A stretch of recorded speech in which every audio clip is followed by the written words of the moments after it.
দাদা তুমি এইখানে বসে আছো? তোমাকে সাত দিকে খুঁজছি। কালকে মদনার বেটা একটা আইফোন কিনেছে, আমাকেও কিনে দিতে হবে।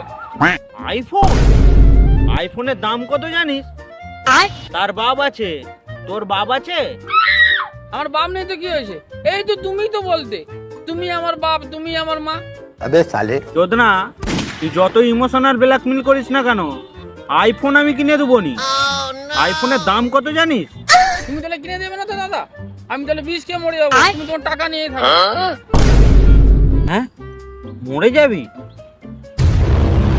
মরে গেলে কেস কাচারি হবে, তারপর আবার শ্মশান খরচ, খাদ্য শান্তির খরচ, লোককে খাওয়াতে হবে, অনেক খরচ হয়ে যাবে। এর থেকে মোবাইল কিনে দেওয়াই ভালো।